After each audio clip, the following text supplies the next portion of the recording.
Oke, halo, selamat pagi dan juga selamat siang untuk anak didik kami, terkhusus untuk kelas 11. Oke, selamat datang di tahun ajaran baru dan selamat untuk kenaikan kelas anak didik kami dari kelas 10 sekarang ke jenjang kelas 11. Oke, perkenalkan, nama Bapak Mangapus Tumorang. Bapak akan mengajar pendidikan Pancasila dan kewarganegaraan di kelas 11. Oke, sekarang kita masuk materi baru kita, yaitu mengenai harmonisasi hak dan kewajiban asasi manusia dalam perspektif Pancasila. Apa aja yang harus atau yang kita bahas di bab 1 ini? Poin yang pertama, konsep hak dan kewajiban asasi manusia. Poin yang kedua, substansi hak dan kewajiban asasi manusia dalam Pancasila.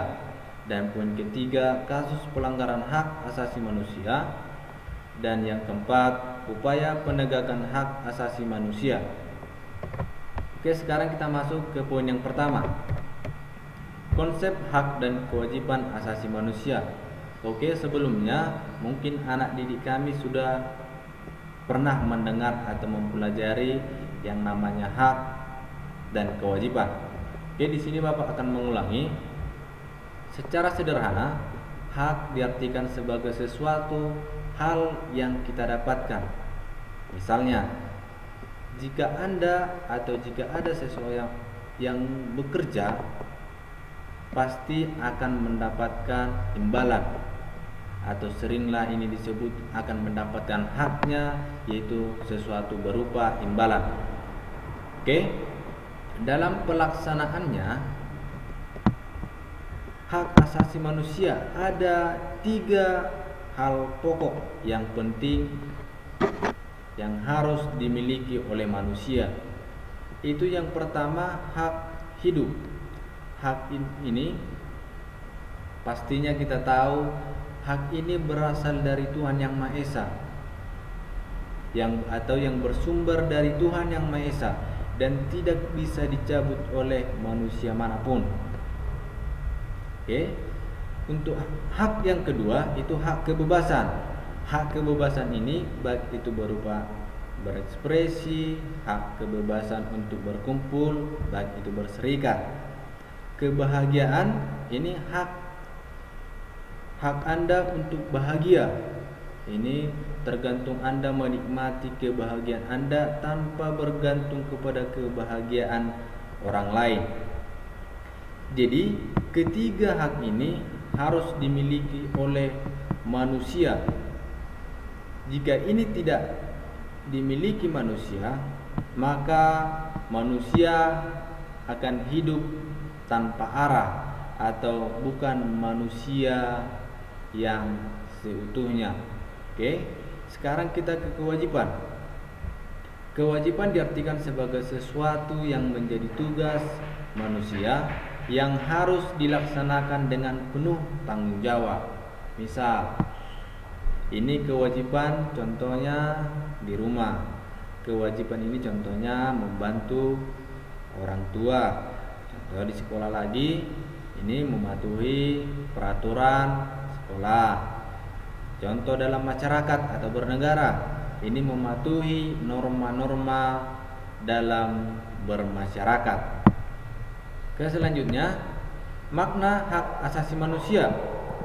Dapat disimpulkan, hak asasi manusia adalah hak dasar yang dimiliki manusia sejak lahir sebagai anugerah Tuhan Yang Maha Esa. Oke, berarti hak ini hak yang dimiliki manusia sejak ia lahir. Bahkan dalam kandungan sekalipun, hak asasi ini sudah diberikan oleh Tuhan Yang Maha Esa. Kita contohkan dalam hak hidup. Oke. Aturan mengenai tentang hak asasi manusia ini boleh anak-anak kami lihat dalam Undang-Undang Nomor 39 Tahun 1999 tentang hak asasi manusia, dan juga dalam Undang-Undang Dasar kita boleh dilihat dalam Undang-Undang Dasar pasal 28 butir A sampai J, itu mengenai hak asasi manusia. Oke, sekarang menurut Undang-Undang Nomor 39 Tahun 199 ini, hak asasi manusia diartikan sebagai seperangkat hak yang melekat pada hakikat dan keberadaan manusia sebagai makhluk Tuhan Yang Maha Esa dan merupakan anugerahnya yang wajib dihormati, dijunjung tinggi, dan dilindungi oleh negara, hukum, pemerintah, dan setiap orang demi kehormatan serta perlindungan harkat dan martabat manusia.